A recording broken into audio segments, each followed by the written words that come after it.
Hey, welcome back in today's video, the 42nd episode of the Rep Reports. I think it's 42. I've been away for a second, but I'm back now. Today's episode, we're going to be talking about a YouTuber who's interrupting school classes by smoking a bong.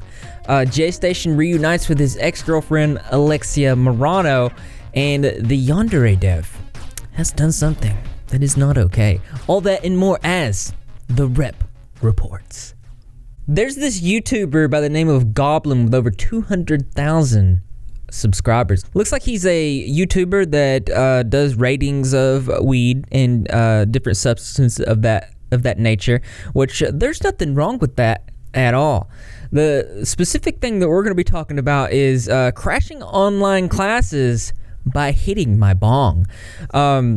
I was asked if I could talk about this, and I feel like it is something that needs to be talked about, because I do feel like, though it has a comedic value to it, it is taking advantage of the current pandemic situation. In another setting, I'm sure it would be okay, but I just feel things, well, they're tough. I'm stressed out, you're stressed out, the entire planet is stressed out.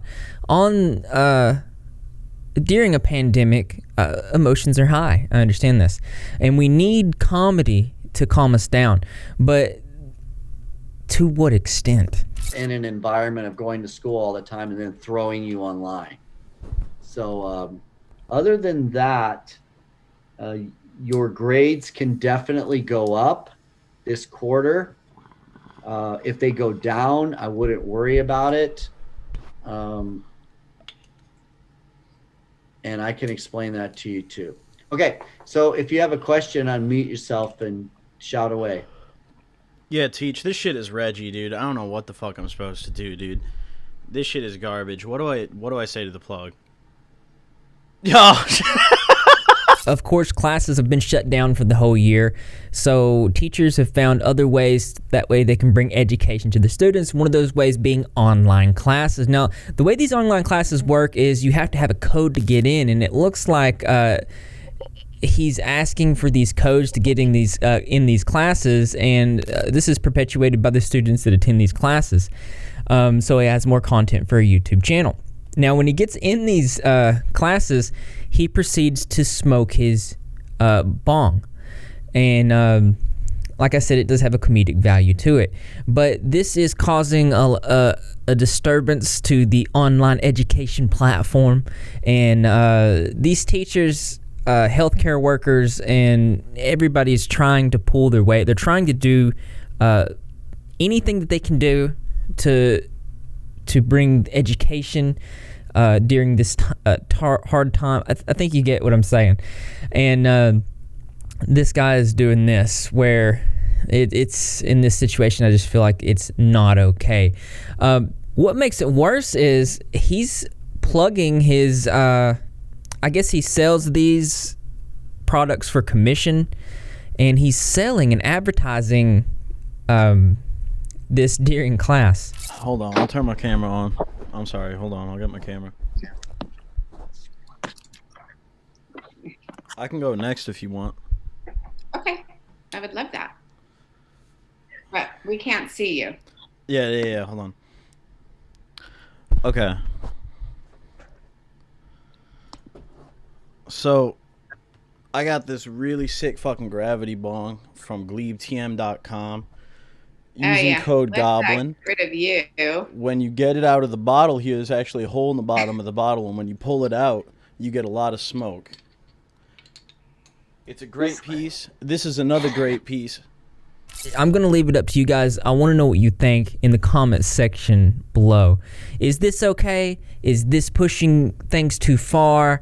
Let me know what you think. Also, in the news, YouTuber Jaystation is getting back together, or has gotten back together, with his ex-girlfriend Alexia Marano. Now, if you're not familiar with this situation, a couple months back or so, Jaystation got in some trouble and nearly lost his channel, and right now he's on a probation period. He faked his girlfriend's death for views. As you can see, this was a video that's no longer available. My girlfriend Alexia died. Rest in paradise. He made fun of drunk driving tragedies. He even had a fake memorial on the side of the road, and even contacted her on his 3 a.m. challenge Ouija board. She came out in a video. She came out in a couple of videos that I can no longer find. I guess they don't exist anymore. Jaystation stole my video. He copyrighted. And Alexia's alive the truth about Jaystation, but she just totally exposed this person. Not only that, but she caught him with assault charges. It was a big thing. YouTube about took down his channel, causing him to release a video. Goodbye. I need to take a break to work on becoming a better person. I'm sorry to anyone I've hurt over the years. So that's good, except for now they're getting back together. Now the situation is bizarre, and it's just not good, and let me explain to you why. When this initially first happened and he was faking her death for views, he was saying that her dream was to reach 1 million subscribers on this channel, the Dream Team channel. This was their couple's channel.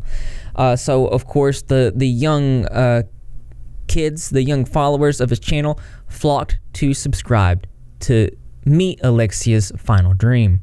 Well, obviously this was very scummy and everybody was really angry, and YouTube, I mean, this was the thing. He was taking a break to get things back together. And now they are getting back together, despite assault charges that he's abusive, could hurt her.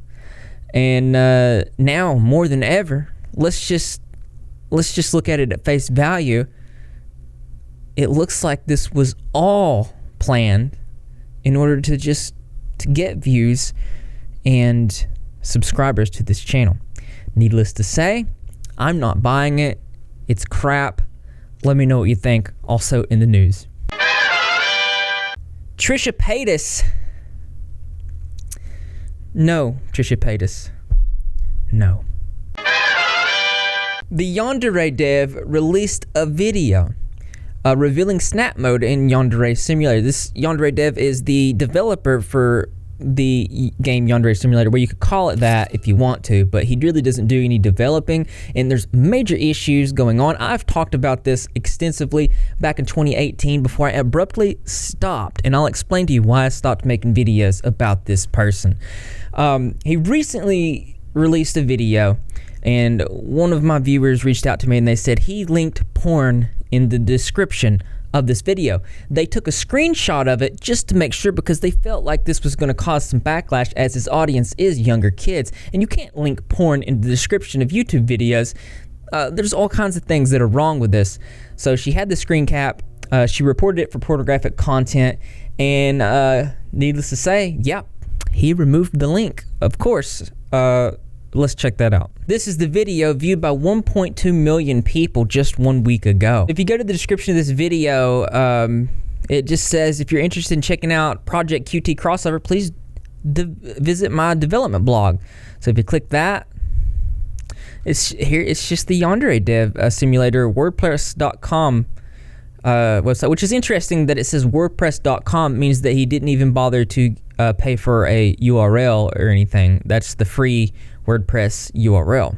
This does have a good bit of dislikes, 9,000 dislikes. I'm guessing because of the fact that it had porn in it. Let me show you. This is a screen cap I'm going to show you here. It says, if you're at least 18 years old, check out the Project QT Crossover. I did put that link into my browser. Do not do it. It is literal anime porn. That's not good.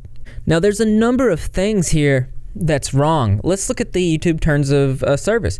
On nudity and sexual content, explicit content meant to be sexually gratifying, like pornography, is not allowed on YouTube. Videos containing fetish content will be removed and age restricted in most cases. In this situation, it was in the description, and I bet you anything that's probably going to be a problem with YouTube, seeing as how it is a video game and it is video game characters, and this is also characterized in the child safety TOS on YouTube as a problematic thing that should be identified as, checked on the back end, not suitable for children. See here, it says on August 21st, we expanded our child safety policies to better protect the family experience on YouTube content that targets young minors and families, but contains sexual themes, violence, obscene, immature themes. Which that in itself, if you focus on what the snap mode is, which is the character killing on a murderous rampage, and that being the game, specifically about that, should be identified as not suitable. Now, why did I stop making videos on the Yandere Dev? Well, it's very simple. See, he has been accused of terrible things. Some of the stuff is extremely gross. In 2018, I did a few videos talking about this, raising awareness to these situations. And then he reached out to me on Discord, and he told me that his mental health was not good, and that what I was getting from that, I was a young YouTuber at the time. I was barely a year and a half into making videos, and this took me by surprise. It got me in my emotions, and I thought, well, I don't want to keep making videos and be the fault of the reason someone would hurt themselves. So I took a back seat on this. I took a step back, and I said, well, hey, as long as you're becoming a better person and you're working on yourself, I'm not going to make any more videos pursuing this. But, of course, I kept watch, and now he's still doing these types of things. These things are not good. If you guys are unfamiliar with who this person is, I'm going to put a link to the playlist covering his videos in the description below. And let me tell you, they're not good. They're not good. First off, I want to thank my patrons. I really appreciate you guys' support. We have more patrons than we've ever had. We are currently at 103 patrons and going. We have a new goal of 120 patrons. I really appreciate you guys' support. It means a lot. We're making strides, and without you guys' support, I wouldn't be able to make videos on this channel, as every one of my videos is demonetized. I made a tweet about it. It's upsetting. YouTube demonetization affects the algorithm and algorithm suppression and these just unseen rating systems. I'm currently deeply involved in the Davi vanity investigation. As you know, I've been doing very important interviews on that. I've been fighting hard to get those videos monetized. You have to edit, censor, and I feel like it takes away from the seriousness of the situation, so I try to edit as less. I tried like 6 or 7 different times to get my my last Davi vanity victims interview monetized. I couldn't, so it was suppressed by the algorithm, and the people that wanted to see the video all of the people were not able to see it. If you haven't seen that video, I'm going to put it in the description below. Share it out, because these victims need their stories heard. Awareness needs to be brought to this right away so we can protect as much people as possible. Also, I'm sorry I didn't upload through the week. Mental health has not been good. Being locked in the house under this quarantine thing is just, it's messing with everybody's emotions. But I needed to get a Rep Reports video out to you, so even though I might be high spirits, I have a headache. I feel like crap. So I'm going to do some yoga after this or something to meditate my brain. But I did miss you guys. It's good to see you. And also, I want to thank everybody for following the Facebook page.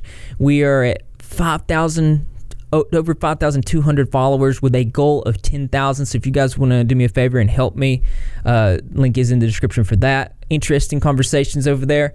I've answered everybody's DMs over the past couple days. Since I wasn't doing video content, I was taking interviews and checking messages and writing down topics, which there's a lot. So if there's other topics that you want me or you're interested in hearing me talk about, let me know in the comment section below or DM me on Facebook.